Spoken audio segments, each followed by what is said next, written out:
আমাদের সমাজের ছেলেরা সিগারেট ধরিয়ে পুরো শহরটা ঘুরে বেড়ায়, সিগারেট মুখে নিয়ে পুরো শহরটা ঘুরে বেড়ায়, পুরো শহরটা ধুমায়িত করে ফেলে, সেটাতে তারা লজ্জা পায় না।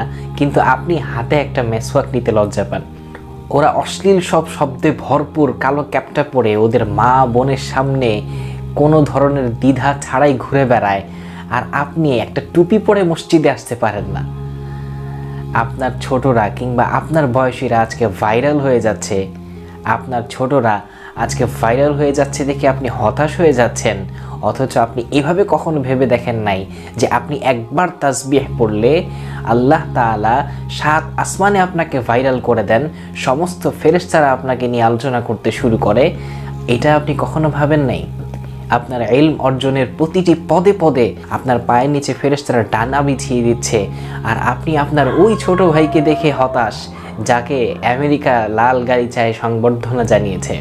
ওরা এক বন্ধু আরেক বন্ধুকে ওদের মা বোন নিয়ে গালিগালাজ করে সংবর্ধনা দিতে, তাদেরকে অভিবাদন জানাতে তারা লজ্জা পায় না, আর আপনি সালাম দিতে লজ্জা পান। আপনি সালাম দিয়ে অভিবাদন দিতে লজ্জা পান। ওরা ছোট ছোট কাপড় পরে রাস্তাঘাটে ঘুরে বেড়ায়, ওরা অর্ধনগ্ন হয়ে রাস্তাঘাটে ঘুরে বেড়ায়, এতে ওদের লজ্জা হয় না, আর আপনি বোরকা পরতে লজ্জা পান।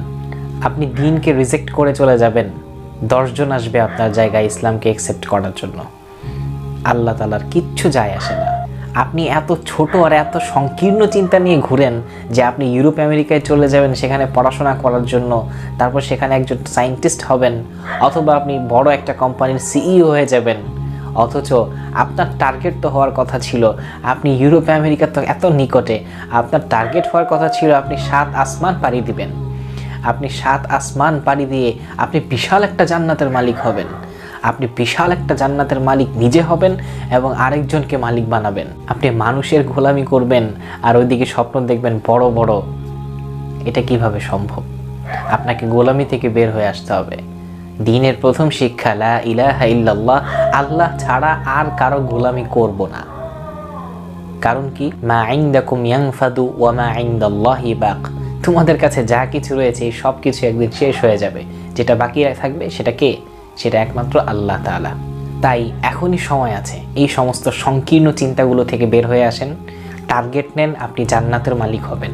আপনি টার্গেট নেন, আপনি নিজে জান্নাতে যাবেন, আপনি নিজে মালিক হবেন, আপনি আরেকজনকে নিয়ে যাবেন, আপনি আপনার পরিবারকে নিয়ে যাবেন, আপনি পুরো গোটা সমাজকে নিয়ে যাবেন, সবাইকে এক একটা জান্নাতের মালিক বানিয়ে দিবেন। আপনি এই সমস্ত লজ্জা থেকে বের হয়ে আসেন, আপনি দিন পালন করতে শুরু করেন। এটা আপনার কেমন লজ্জা ভাই? যেই লজ্জা আপনাকে দিন থেকে দূরে রাখে, যেই লজ্জা আপনাকে আপনার নামাজ থেকে দূরে রাখে, যেই লজ্জা আপনাকে আপনার সৌন্দর্য, আপনার দাড়ি থেকে দূরে রাখে, যেই লজ্জা আপনাকে পোশাক আশাক থেকে দূরে রাখে, সেই লজ্জা, সেটা কোনো লজ্জা নয়, সেটা অহংকার। আপনাকে সেই লজ্জা থেকে বের হয়ে আসতে হবে। ইসলাম তো আপনাকে লজ্জা শেখায়। যেই লজ্জা আপনাকে ইসলাম থেকে দূরে রাখে সেটা আবার কিসের লজ্জা? সেটা লজ্জা নয়, বরং সেটা অহংকার।